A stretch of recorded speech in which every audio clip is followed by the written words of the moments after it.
Muy buenos días, República Dominicana, como de costumbre, la más cordial bienvenida a su programa Espejo 360. Buenos días, doctor. Buenos días, ¿cómo se siente? Muy bien, muy bien. Entrando a diciembre casi. Sí, se siente No los siente la aires. alegría, ¿verdad? Se siente Y los los aires. aires, pese a la pandemia. Exacto. Bueno, esta semana tendremos temas interesantísimos como el análisis de los 100 días de gobierno de Luis Abinader.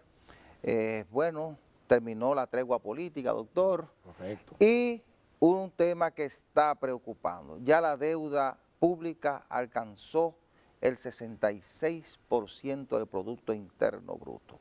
Estos y otros temas después de la semana 360. No se mueva. ¿Qué tal, amigos? Este es el resumen informativo Semana 360. El ministro de Salud Pública, Plutarco Arias, reveló que además de la empresa AstraZeneca, las autoridades dominicanas negocian con otra casa comercial, por lo cual la cantidad de dosis de vacunas para el COVID-19 que se administrará en la República Dominicana será de 14 millones.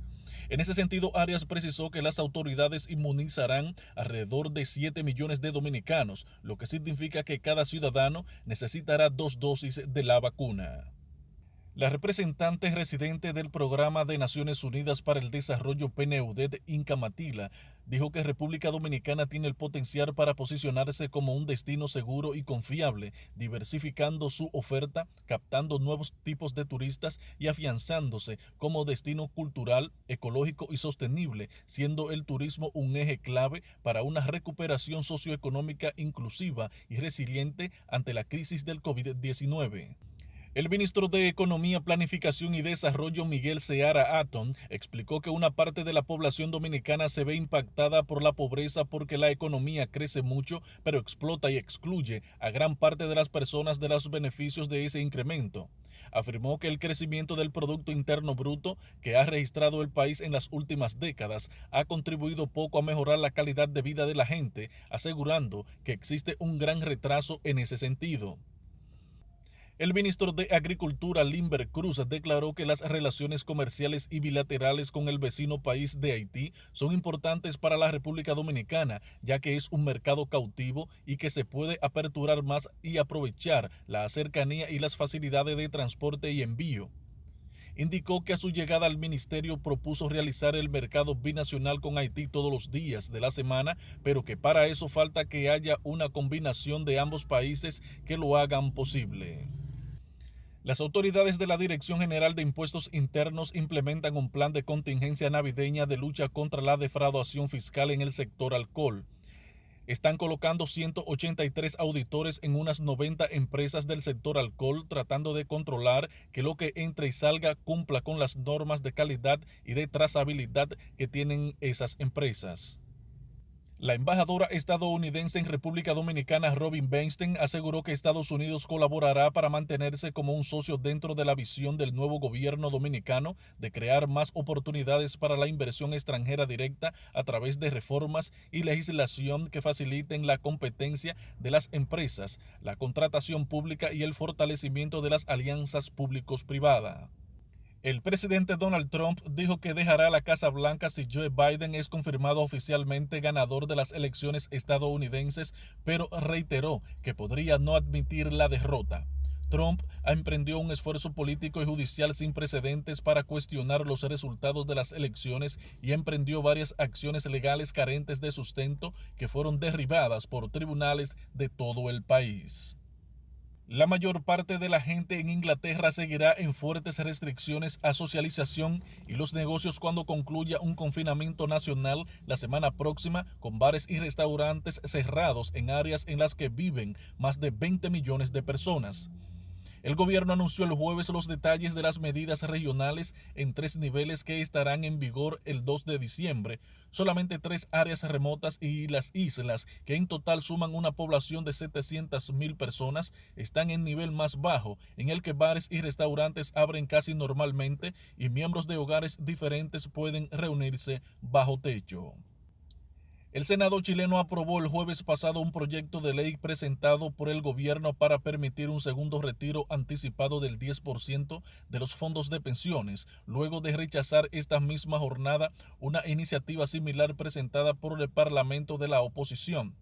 El proyecto oficialista, que al igual que el Parlamento busca otorgar una ayuda para paliar los efectos producidos por la pandemia en las economías familiares, fue aprobado esta tarde con 35 votos a favor y 1 en contra y 5 abstenciones.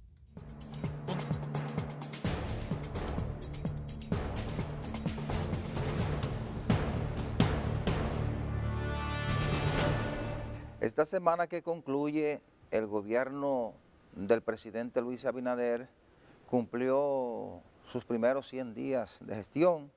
Regularmente, se ha convertido en una tradición ya, la oposición política le da una tregua, es lo que se llama la luna de miel.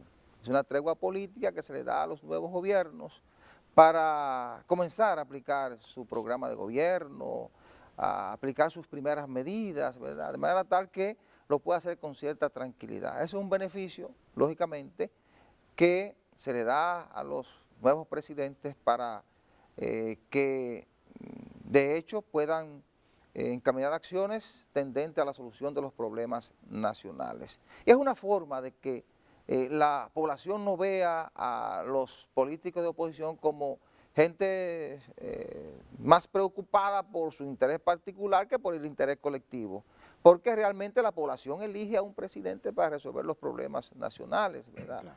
Y el doctor tiene una explicación del mandante, sí, ¿verdad? Sí. Bueno, entonces, 100 días, el propio gobierno ha presentado lo que han sido sus principales líneas, muy enfocados en atacar los problemas de la pandemia del COVID-19, ¿verdad? Muy centrado en el problema de la salud de la población dominicana, la reactivación de la economía, que ha sido bastante golpeada por la pandemia, sobre todo tratando de reactivar el turismo, aplicando medidas para las exportaciones, entre otras acciones que han marcado estos primeros días de gestión del presidente Abinader. Para algunos ha sido un buen comienzo. Yo digo que 100 días no son suficientes para usted presentar logro absolutamente de nada, pero por lo menos tú marcas un buen comienzo y da la impresión de hacia dónde te encamina y cuáles son tus intenciones para la solución de los problemas nacionales, doctor. Claro, mire, yo como ciudadano del común tengo mi percepción. Lo primero es que si yo fuera a evaluar, ¿verdad? Como si fuera un examen en la universidad, yo le pondría un 99. Sí. ¿Usted sabe por qué? Porque es que ¿cómo le digo? Es un nuevo estilo. Claro. Hay transparencia. No digamos que es una persona que es un mago, que tiene una varita que va a convertir en oro todo lo que toca. Sin embargo, he observado de que, por ejemplo, la focalización, escuchando el discurso, y no solamente el discurso, los discursos son palabras que están en un papel, los hechos. Observo de que hay una preocupación grande por dos elementos fundamentales, con la prioridad de la salud y luego el asunto de lo económico. Hay que se está buscando un equilibrio. No olvide que es un empresario. Claro. Porque los empresarios tienen esa óptica, esa visión de crear riqueza donde posiblemente no haya posibilidad. Entonces yo veo también de que no tiene, diríamos, todos los recursos que fueren de lugar, que fueren necesarios, y se está eso poniendo en claro. Es decir, los deseos están ahí y hay cosas que se han hecho, ¿verdad? Es una persona que ha dado la cara a la realidad y que le está diciendo a la gente lo que hay, lo que se puede y lo que no se puede. Sin embargo, hay otra cosa que se está focalizando y es que la oposición, léase, como dicen, entre comillas, yo la entre comillas la oposición, le dio 100 días, pero ¿cuál oposición? Oiga usted, dirá, eso es un criterio mío, ¿eh? ¿Cuál oposición? No hay oposición, porque fíjese, por ejemplo, el que estaba llamado a hacer oposición era el PLD, y el PLD está en un proceso de desmoronamiento insólito, que yo inclusive me he quedado con la boca abierta, de que todos los días hay un desmembramiento. Entonces, no veo que haya una posición de guerra en contra del gobierno de parte de la fuerza del pueblo. No, porque no puede haber una confrontación porque la fuerza del pueblo es aliado del gobierno. Es lo que le iba a decir. Sí, entonces, claro. el PLD, que está en un proceso de desmoronamiento interno. Yo no lo veo así, doctor. Sí, yo no lo veo. Mire, cuando Leonel Fernández me presente a mí, por lo menos 18 renuncias del comité político y por lo menos 100 o 150 del comité central, hay un desmoronamiento. Pero no, es que yo no lo veo Porque así. lo que sí hay, doctor, tenemos diferencia con Sí, eso. sí, Lo claro. que sí hay es una estrategia mediática de parte de Fuerza del Pueblo. Esto deberían decirlo los PLDistas. Hay una estrategia mediática de parte de Fuerza del Pueblo muy inteligente de presentar un desmoronamiento, porque cuando se te va uno en Castañuela te hacen un acto, otro, y está muy planificado. Ahora, si tú me dices, los estamentos altos, medios de ese partido se fueron en un 50% con Fuerza del Pueblo, yo digo, hay un desmoronamiento. Pero hay una cosa, la vida se nutre de realidades. Sí, pero Usted lo sabe, y la yo no veo un política- desmoronamiento. No, yo utilizo ese término para decirle que, por ejemplo, ahora mismo, ¿cuántos senadores le quedan al PLD? Es lo que pregunto yo. Permítame disentir de esto. Está bien, no, esa es la democracia. Sí, esa es claro. la democracia. Yo estoy de acuerdo con eso. A mí no me gusta la dictadura por eso, de ningún color, ni de izquierda, ni de derecha, ni manca. Yo me gusta el disenso, ¿verdad? La discusión, pero con respeto. Claro, ¿no? claro, doctor. Pero yo observo, yo como ciudadano... Y lo de los común, senadores que usted iba a decir, interesante eso. Sí, yo digo, pero ven acá, por ejemplo, se hablaba de la segunda mayoría, pero la fuerza del pueblo, por ejemplo, claro, es una jugada política del PRM, sí. ¿verdad? Entonces, eso le quita fuerza al PLD. Usted sabe, doctor, usted que es abogado, en la reforma constitucional del 2010, Sí. y lo decían algunos de los constitucionalistas que participaron en el proyecto, Sí. se quiso evitar algo que ocurrió en el 2002, que siendo el PRD mayoría en el Congreso e Hipólito Mejía presidente de la República, Correcto. hicieron un rejuego para poner un aliado en el Exactamente. Consejo de la Magistratura y lo hicieron. Los constitucionalistas, previendo esa situación en que se le hiciera un daño futuro, redactaron ese aspecto de una forma tal que se evitara eso, pero volvieron y lo hicieron ahora. Usted se Volvieron y lo refiere- hicieron. Entonces, hay un debate con eso de la segunda mayoría que se la asignaron a Leonel Fernández. Pero- Pero, ¿hasta qué punto? Y es la parte más interesante de esto, ¿hasta qué punto le pudiera hacer daño Déjeme eso? decirle algo. No al PLD, ni a Fuerza del Pueblo, ni al PRM, Sí. a la sociedad. Déjeme decirle algo. A mí, yo doy gracias a lo alto por haber tenido la oportunidad de estudiar en la Universidad Autónoma de Santo Domingo Sí. en los años 60. ¿Usted entiende? No soy tan viejo. No, En no. los años 60. Y aprendí ahí con esos maestros, porque ahora hay muchos profesores, Sí, pero en esa época había maestros. Algo que se llama lógica, sí. la lógica la común, el sentido común, Sí. que dicen que es el menos común de los sentidos. Ujú. Fíjese, se habla del transfugismo, que se iba a evitar, pero yo le pregunto a usted, imagínese usted que, por ejemplo, se vayan todos los senadores de un partido que es segunda mayoría en las elecciones. Pregunto yo, ¿a quién van a poner? Es una pregunta de lógica Claro. elemental. Ujú, Ahora bien, todos los rejuegos políticos tienen otro mecanismo. Usted Claro. lo acaba de decir. ujú. Hay una manipulación, un manejo, ¿verdad? Mediático, eso está bien. Pero lo que le quiero decir es que el gobierno parece que es parte también de ese juego. Lo que pasa es que para mí el gobierno tiene una oposición dentro de su propio partido, aunque le parezca mentira. Sí. Tiene ciertos aspectos de diferenciación. Pero eso no se va a dar ahora. No, claro que no. Sí hay esa diferencia que debe haberlas, porque Hipólito Mejía tiene un proyecto político, Claro sea que para sí. él, para su hija o para David Sí, Collado sí. como estructura. Sí, pero ese grupo Pero tiene eso no otro se va a proyecto dar, también. no se va a dar ahora, claro. Exacto, pero claro. cada cual Sí. tiene su proyecto. Ujú, sí, es así. ¿Entendió usted? Ahora, lo que quiero decirle es que cuando la casa, dicen los chinos en su filosofía oriental, que cuando la casa está con problemas, las bases están apolilladas, Sí. se caen, Ujú. se caen. Y las bases de muchos grupos aquí están apolilladas porque apostaron a un resultado y ese no fue el resultado que se le dio. Sí. Lo que demostró que no tuvieron una visión de conjunto más allá de la curva, Sí. como decían ciertos políticos repudiados por ciertos sectores, pero que en la práctica dieron señal de que sabían muy bien lo que tenían entre manos. Por Bueno. eso es que yo creo que el gobierno actual no tiene tanto problema para manejarlo, su proyecto, ¿verdad? Sí. No tiene tanto problema, en Ujú. el sentido de que obviamente es vital que haya una oposición,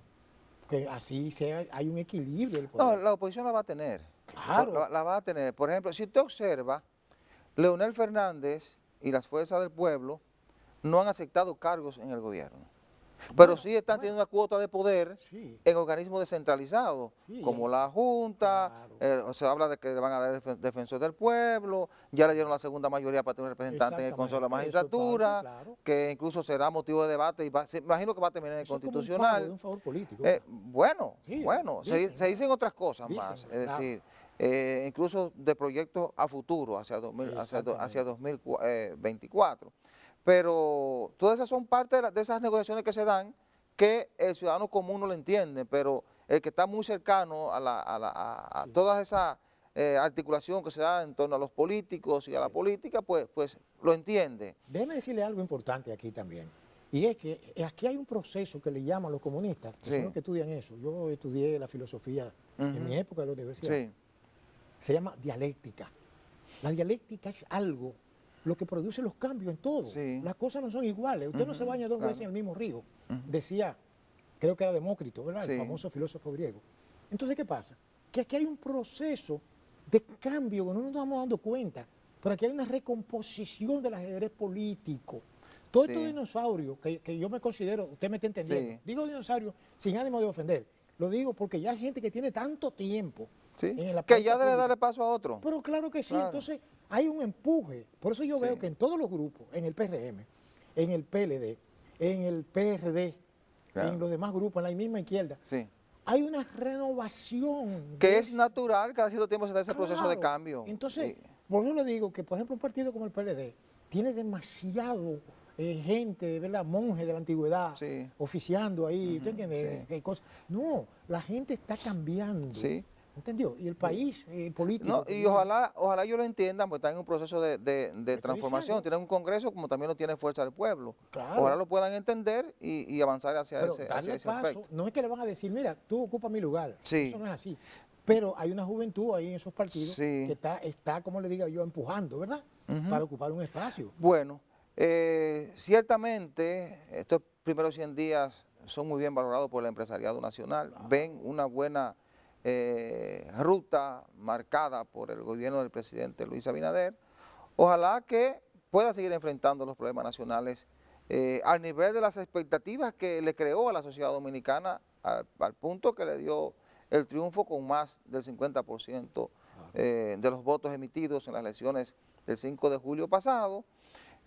Bueno, temas como la salud está muy centrado, ojalá pueda no solo salir bien de la pandemia, sino que cuando superemos de la pandemia, sea 2020, 2021, 2022, entonces podamos responder a los problemas estructurales de la salud, porque resolviendo el problema de la pandemia no se resuelven los problemas estructurales de la salud, y que en economía podamos seguir enderezando situaciones que son muy críticas. Ahora tiene peor de los desafíos y es decidir ahora en diciembre si mantienen los programas sociales o no. Bueno, una Nobel de Economía le planteaba esta semana que no quite los programas sociales de un golpe ahora en diciembre, porque eso hay que irlos desmontando poco a poco porque la situación sigue siendo crítica, y si se desmontan por completo le hacen más daño que bien a la economía dominicana.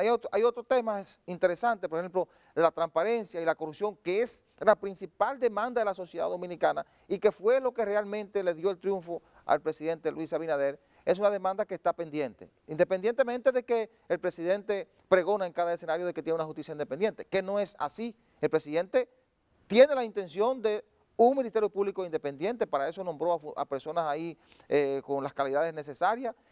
Hay que seguir demostrando en los hechos que realmente se avanza hacia un Ministerio Público independiente y luego hacer las transformaciones en la otra área de la justicia, que es el Poder Judicial, para entonces poder hablar de una justicia independiente. Vamos a la pausa, al regreso venimos con los problemas de finalización de la tregua y la deuda, que realmente está avanzando a unos niveles muy preocupantes. No se muevan.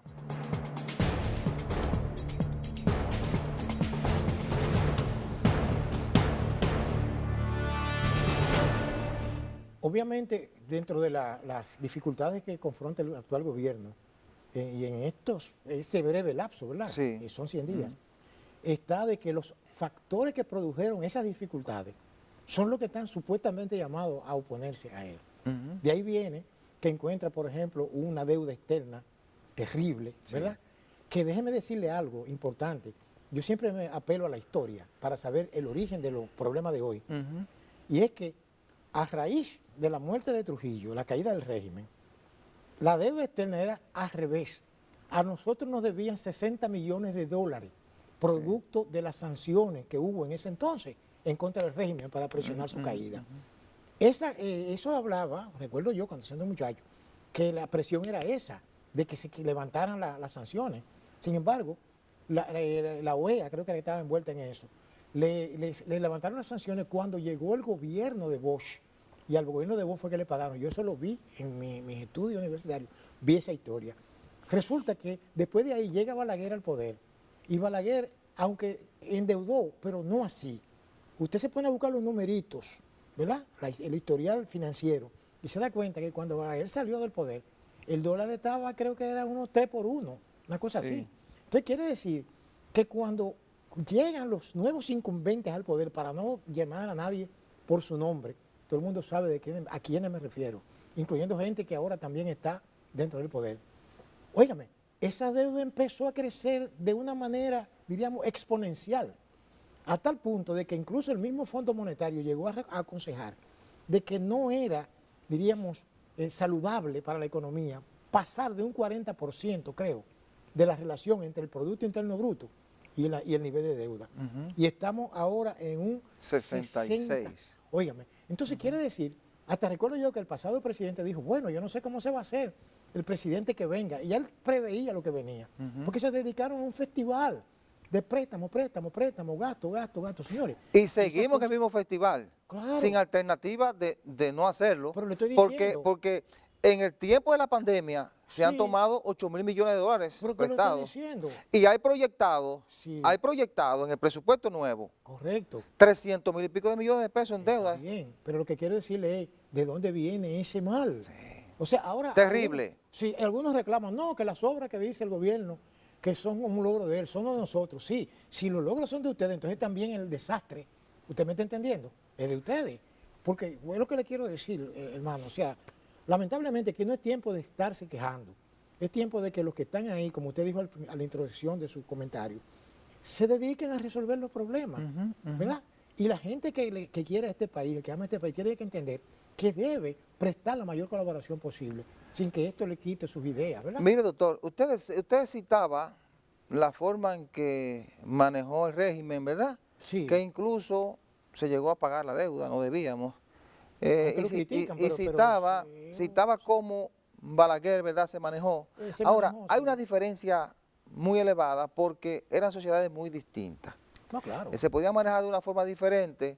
Si usted analiza el conjunto de los países ahora, se va a dar cuenta que es difícil encontrar uno que no esté endeudado, porque la forma de manejar las economías cambió de manera porque eso fue un movimiento impuesto. vertiginosa. El neoliberalismo fue que impuso eso. Bueno, endeudarse. es que las relaciones entre los países ahora es diferente. Claro. Porque... ya usted no puede manejar una sociedad como la República Dominicana cerrada como la manejaba Trujillo. Claro. Tampoco puede someter a la población dominicana a una situación a la que la sometió Balaguer. Yo recuerdo cuando yo era niño que la gente, aún siendo empleado, pasaba calamidades, vivía en pobreza incluso extrema, porque lo que ganaba ni siquiera le alcanzaba para comer.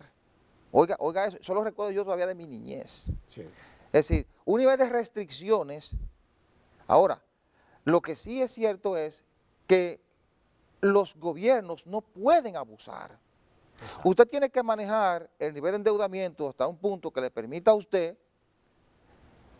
resolver problemas, ejecutar obras que tengan retorno de manera tal que usted como Estado tenga la capacidad para manejar su situación económica, como lo hace una empresa. Cierto. Usted puede instalar una empresa con préstamo, ahora usted no puede tomar préstamo por encima del nivel de la capacidad de respuesta de esa empresa porque nunca lo vas a pagar y vas a tener que cerrar. Así le pasa a los estados. Cuando los estados pasan de los niveles que tienen de respuesta en materia económica, caen en default, mire, caen en una situación crítica. Sí, recuerda lo que pasó con Grecia. Claro, quiero aclarar algo.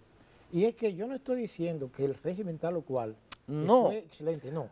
Yo me refiero, pero lo que quiero puntualizar es que son momentos históricos muy diferentes, yo lo entiendo, con exigencias de las sociedades muy distintas. Sí, pero que tenemos que focalizarnos también en la realidad socioeconómica y política de cada nación. Sí. En ese entonces, había una capacidad autárquica. Y este término es un término académico, pero yo lo puedo traducir en que había una capacidad de producción de tu propio alimento. Es decir, usted me entiende, o sea, una cosa es que usted ve ahora que hay muchos supermercados colmados y la gente en fila comprando, pero en otra época no era así.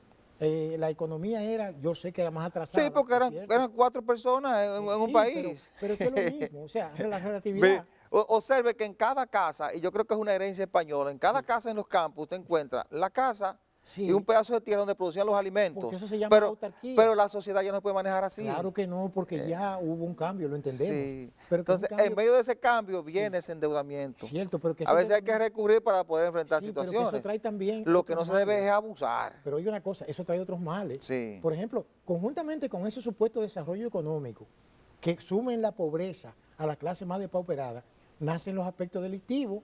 Ahí viene, por ejemplo, fíjese cómo ha crecido la economía, pero ha crecido también una actividad delictual, diríamos, paralela, usted sabe, para no entrar en detalle. Sí, sí. Entonces, lo que quiero decirle es que, como bien usted señala, los gobiernos tienen que manejarse con la mayor prudencia posible, pero a veces les es imposible también sustraerse, porque hay organismos internacionales que te ponen esto, mira, si no hace esto y esto y esto, no te doy esto.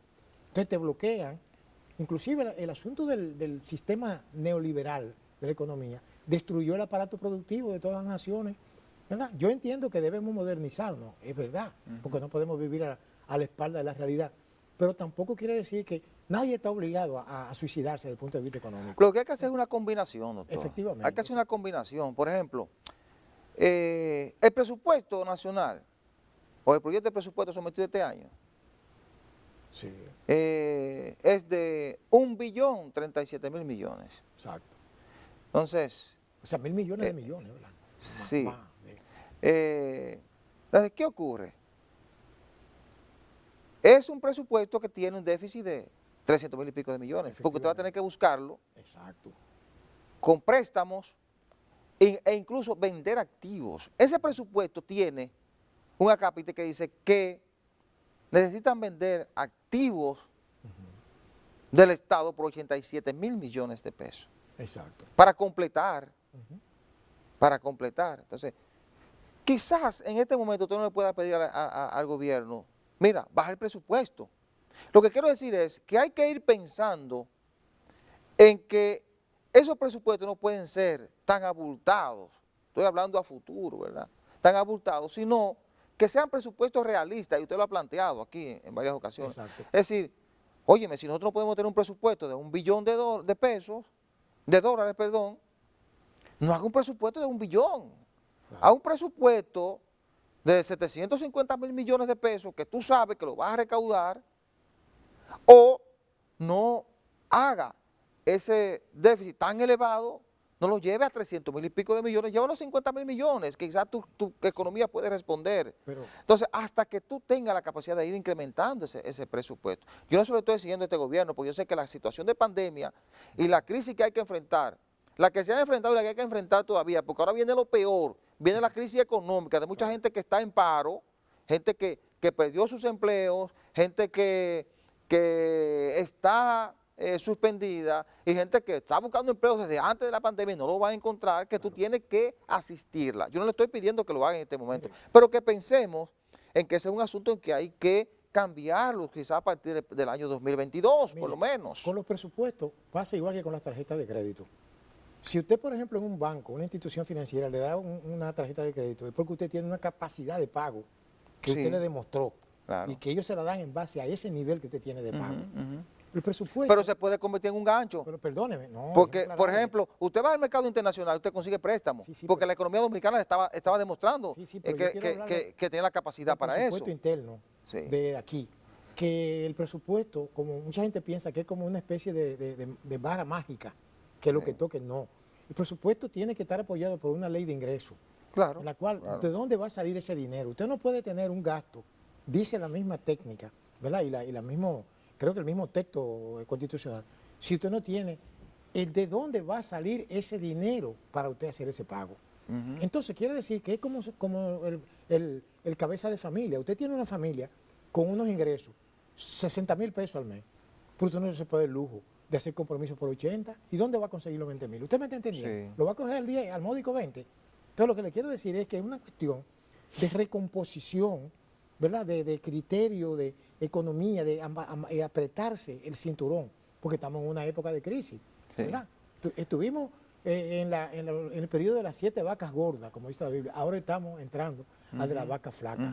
Pero no guardamos pan para mayo, para esos fines. Y si nos siguen empujando, nos va a llevar a un nivel de una reforma que nos va a llevar los impuestos a las nubes.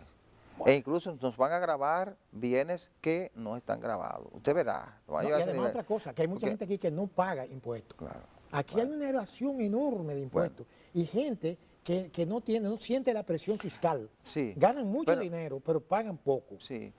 La situación realmente va hacia unos niveles críticos. Es un gran reto. 66% del Producto Interno Bruto. Oiga usted. Estamos hablando de casi 52 mil millones de dólares en deuda pública. Oiga usted.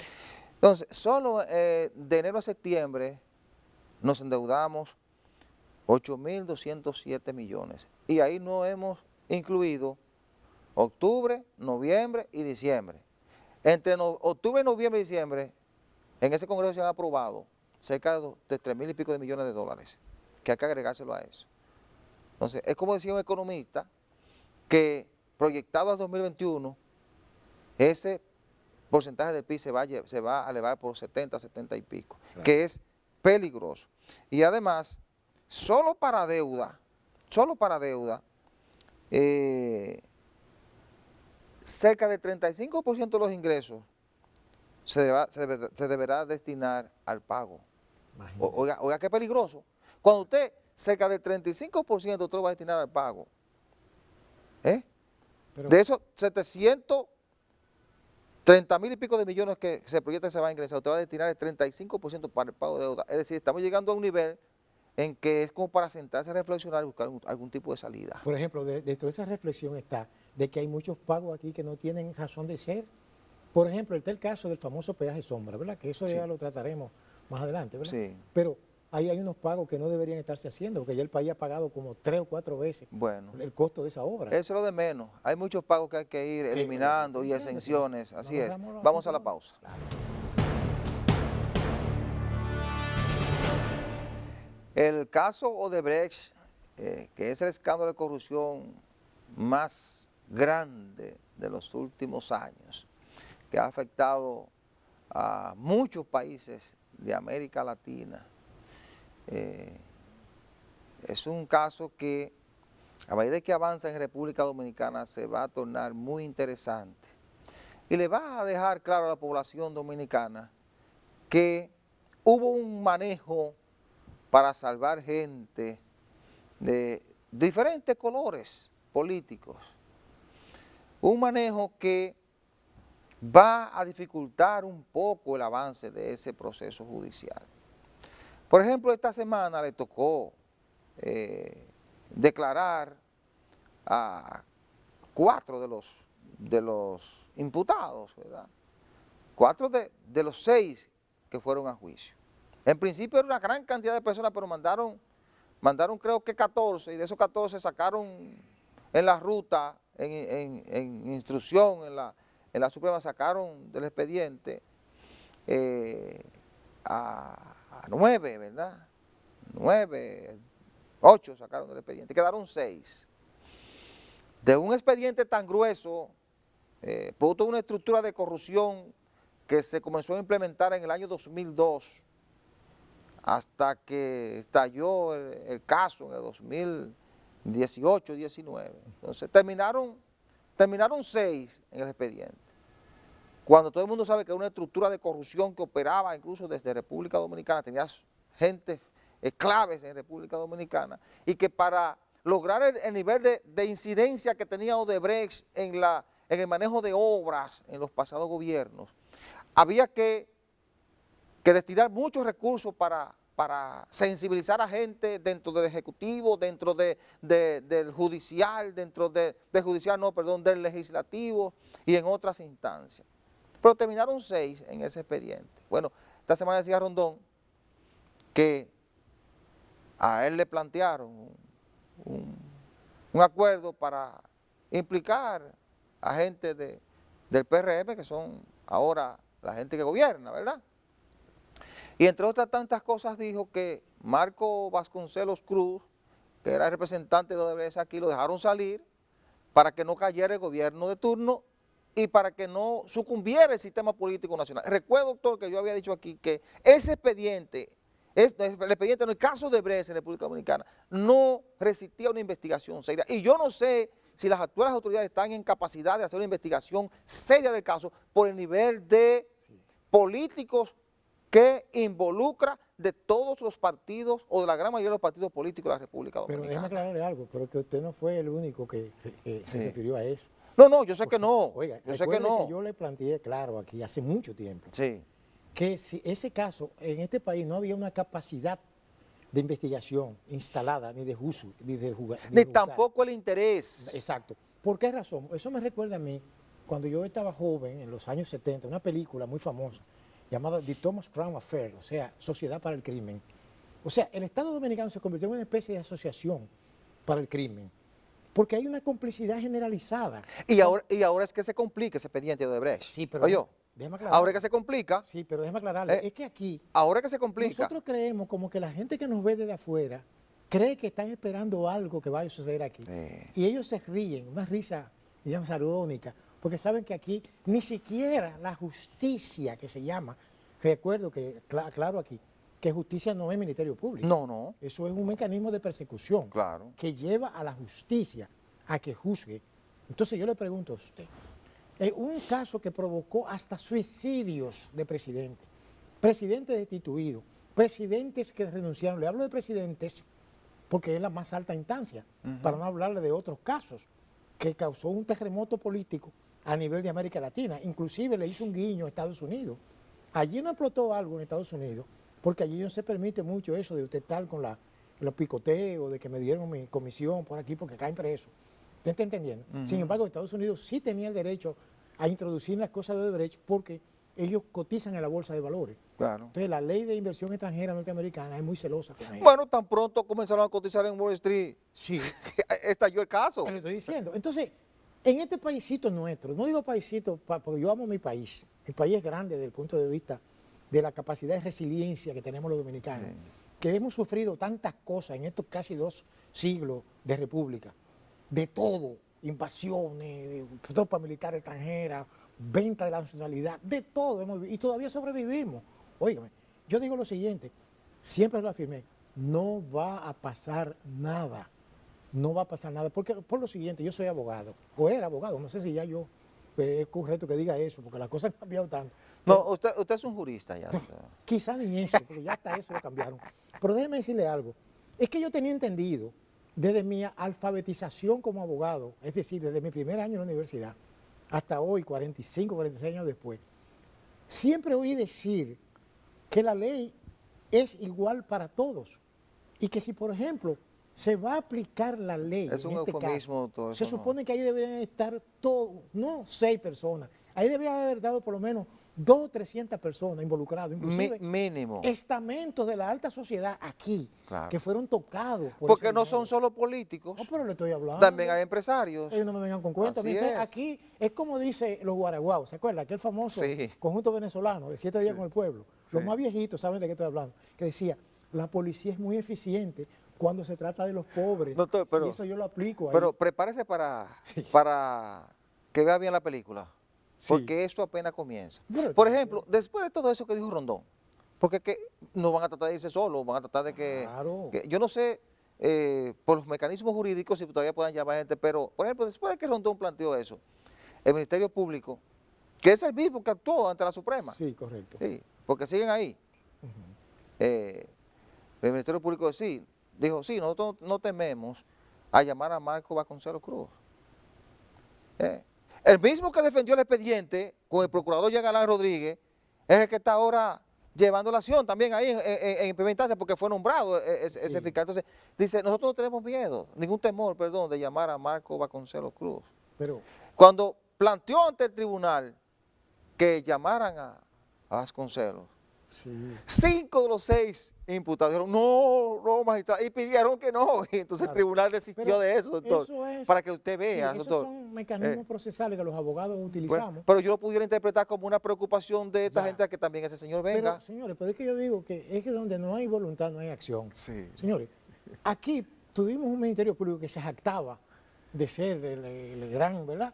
Sin embargo, no investigaron, porque si hubiera tenido interés realmente de saber quiénes estaban, lo que pasa que los que estaban envueltos eran parte del entorno también. Y Lo no que, le interesaba. lo que pasa, y usted lo sabe más que yo, doctor, a veces, y no es una defensa para Jean Alain, a veces algunos funcionarios quieren hacer algo en la institución donde están. No lo digo por pudiera ser otro, pero desde las altas instancias, producto de los compromisos que existen, Claro. bajan líneas que evitan una acción real contra casos de corrupción y contra otros casos. Pero, Y ojalá que dentro de todo este discurso de independencia del Ministerio Público, de transparencia y de lucha contra la corrupción, nunca baje una línea que impida que la gente que está llamada a realmente hacer que las cosas cambien, a cumpla su papel. mire, las sociedades para tener instancias verdaderamente independientes tienen que desarrollar la institucionalidad.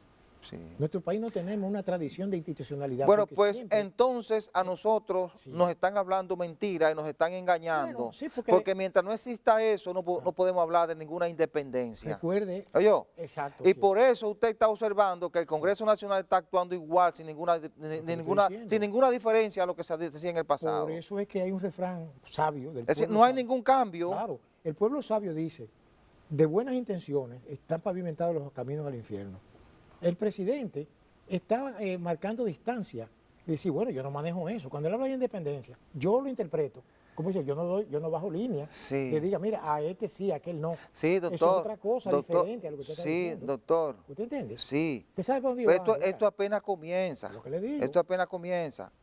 Lo que le digo, o Las sea que- cosas hay que verlas cuando se van desarrollando. Yo aspiro a que realmente ese discurso se convierta en una realidad en el nivel de acción del Ministerio Público. Bueno, Observe que la magistrada Miriam Germán, que de hecho aprovechamos para desearle su pronta recuperación, que Sí, está interna en Plaza de la Salud, claro.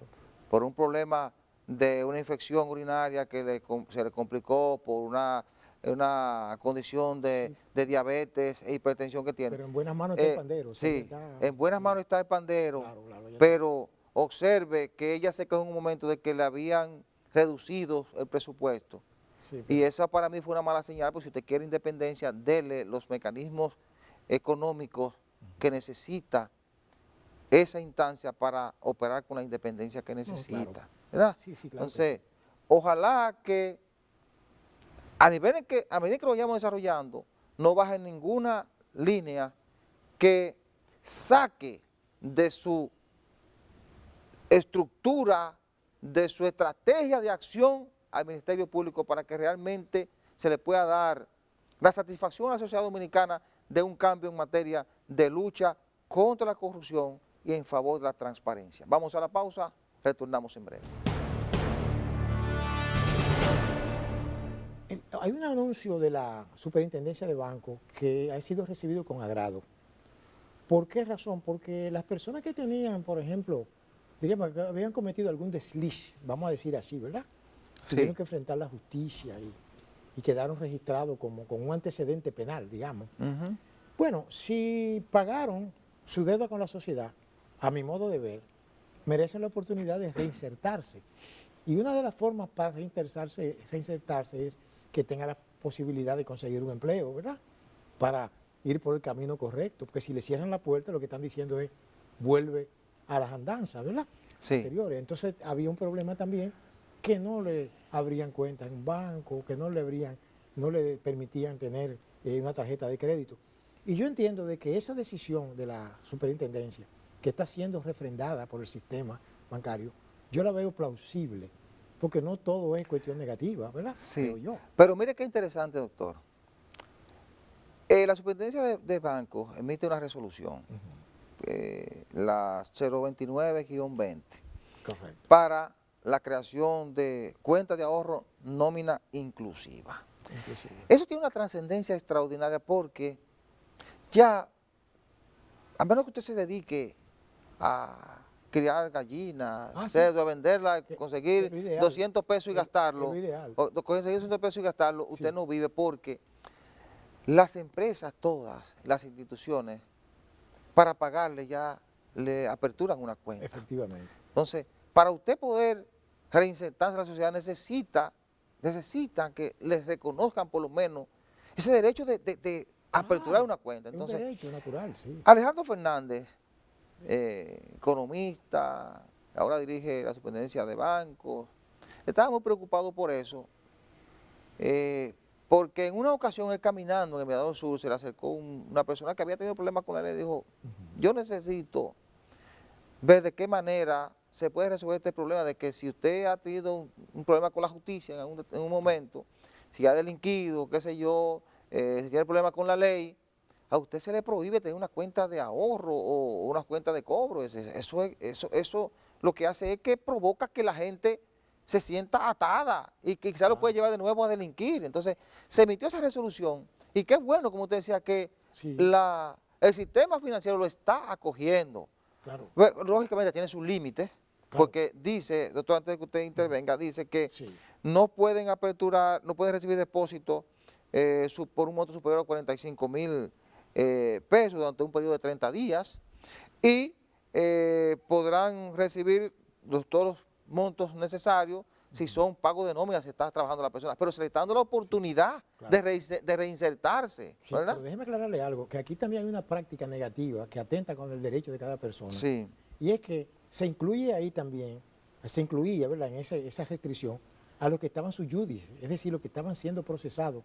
Pero eso es, para mí, una condenación anticipada. Claro. Porque si la persona no está siendo juzgada, usted no puede bloquearle su acceso a tener una tarjeta, a tener una cuenta de ahorro. Nada. ¿Usted comprende? Porque esa persona puede ser, por ejemplo, descargada. ¿Usted entiende? Claro. Es decir que, claro está que ya con esa resolución de la superintendencia se allana todo Sí. ese asunto. Pero esa era una situación también negativa, sí. completamente. Y ojalá que todos los bancos la acojan. Debe ser. Tiene sus restricciones, ¿verdad?, para tener control, Bueno, claro. pero te le están dando la oportunidad a la persona, Claro, algo es algo. te le están dando la oportunidad Claro. de que pueda rehacer su vida, Efectivamente. ¿verdad? De que pueda por lo menos tener unos ingresos que se lo paguen, se lo coloquen en una cuenta, Claro. y eso permite transparencia, porque cuando usted le coloca en una cuenta 50,000 pesos, usted va a tener que sacarlo, usted tiene que justificar en Sí, qué lo va a ir tiene que gastando, moverlo, tiene que claro, moverlo, claro. tiene que moverlo, está dejando rastro de ese dinero. Efectivamente. Peor es que te lo den en efectivo, producto de un asunto ilícito y que tú lo vayas a guardar en una caja, ¿verdad?, Claro. con un candado, Claro ¿verdad? que sí. Entonces, porque a eso es que obligan a ese tipo de personas. Ahora, cuando tú lo llevas al sistema financiero, tú estás provocando que haya transparencia, que tú puedas rastrear a esa persona y darle seguimiento. Cierto. Ahora, no olvide que aquí hay una economía paralela que mueve una importantísima suma de dinero fuera de todo control fiscal, usted entiende, y bancario y financiero. Ujú. Porque es normal, en todos los países existe eso, la economía sumergida, como le llaman, Sí. o subterránea. Pero lo ideal sería que hubiera una regularización para que el Estado también pueda controlar los movimientos de dinero. Claro, En estos sí, tiempos sí, también. eso es importante. Claro, claro. Y de hecho, se está legislando para eso. Ujú. Hay una ley ahí que usted tiene diferencias con algunos aspectos, por ejemplo, creo que la ley de lavado, Exacto. usted tiene diferencias y lo hemos planteado aquí, por Claro ejemplo, que sí. por el nivel de restricciones que le imponen incluso a los notarios públicos, que lo convierten en Claro. investigadores. Claro, no, ¿verdad? además es inconstitucional, Sí. porque me hace a mí personalmente responsable, yo como notario, Ujú. responsable de un hecho delictivo de otro. Sí, Yo como sí. notario, yo no certifico un negocio jurídico, yo lo que certifico es que las firmas que anteceden fueron puestas en mi presencia y corresponden a fulano y fulano, cuyas generales Sí. contan, a quien Ujú. doy que conocer, por lo que hay que dar crédito a todo lo que afirman Claro, precedentemente. claro, así es. Entonces la policía se mete en eso Claro. y coge al notario preso. Sí, y al sí, otro. usted no es fiscal, Yo usted no no es soy fiscal, nada de ni eso. es policía. No. Entonces, pero Claro. tiene una parte buena y Sí. es que cuando usted va a hacer transacciones de Sí, bienes claro, raíces, claro, qué sé no, yo, no. de otro tipo de bienes, Estamos de acuerdo, sí. usted no puede pagar más de 500,000 pesos en efectivo. Estamos de Tiene que acuerdo. hacerlo vía transferencia para dejar un rastro. Eso permite que la autoridad pueda monitorear a cada Y ciudadano. esa ley deben adecuarla, porque inclusive hubo una ley que hizo el gobierno anterior que afectó la ley de lavado, Ujú. porque entonces permite como que tú saques un dinero que tú tienes encerrado en el patio y digas, bueno, yo tengo este dinero, lo quiero, voy a pagar tanto. Ok, yo creo que la ley de lavado se puede actualizar. Lo que pasa es que yo creo que esa ley es transitoria. Eso fue como Sí. para darle una Sí. oportunidad, Sí. e incluso declarar los bienes. Pero entonces es una ley que es de lavado, para mí. Sí. Yo la veo como una ley que permite lavar. Creo que usted me está Pero entendiendo. yo me refiero no a la parte de si tú tienes Sí. 50 millones de dólares en una caja, yo no me refiero, yo no he visto esa parte. Lo que sí me refiero es que si tú tienes una o dos o tres casas, recuerda que aquí hay mucha gente que tiene bienes raíces, Bueno, sí. y tiene uno o dos declarados y hay otro que no está declarado, te dando la oportunidad de que tú lo declares bueno, para que pueda entonces, sí. con esa gracia, Pero comenzar. eso se puede resolver sí. con una amnistía. Eso no tiene que haber una ley ahí. Es una Sí. amnistía fiscal. También es se cierto, resuelve. también es Yo se cierto. lo digo que yo como abogado he tenido varios casos así y he tenido que chocar con una estructura casi, diríamos, imbatible del impuesto interno. Porque ven acá, yo tengo mi acto de venta, yo no he pagado. Entonces te ponen una cantidad tal de impuestos acumulativos que al final de cuentas tiene que pagar más que lo que paga la casa. Bueno, así es. Aprovechamos entonces para felicitar a Alejandro Fernández porque creemos que este tipo de resoluciones, como esta que ha emitido la Superintendencia de Bancos, contribuyen mucho a resolver Sí, problemas claro que sí. de gente que lo necesita. Bien, la semana que inicia va a estar muy centrada en las presiones que se están haciendo para flexibilizar el toque de queda. De hecho, esta semana que el Congreso estuvo conociendo lo de las medidas, lo del estado de emergencia, pero hay muchas presiones para que les den luz verde a la gente ahora durante las Navidades. Ese va a ser un tema de mucho debate, sobre todo en estos momentos en que el virus ataca con más fuerza en otros países y aquí también. Por ejemplo, el miércoles pasado hubo que cerrar 16 escuelas, sobre todo en la provincia de Duarte y Santo Domingo, y se reportaron como 30 profesores afectados por el COVID-19. Así que hay que tener mucho cuidado con eso, va a ser un tema de mucho debate esta semana. Otro tema que también va a centrar la atención es la distribución de la regalía pascual, que la comienzan a entregar por disposición del Ejecutivo a partir del 1 de diciembre. Y también, pues, unos 4 o 5 días después, el sector privado estará dando este dinero. Esto va a reactivar la economía, va a mover el comercio y le va a dar cierto respiro a la sociedad en estos tiempos de crisis. Señores, hemos llegado al final del programa. Muchísimas gracias por la atención prestada. La cordial invitación para el próximo domingo a la misma hora y por este canal. Buena suerte, buenos días.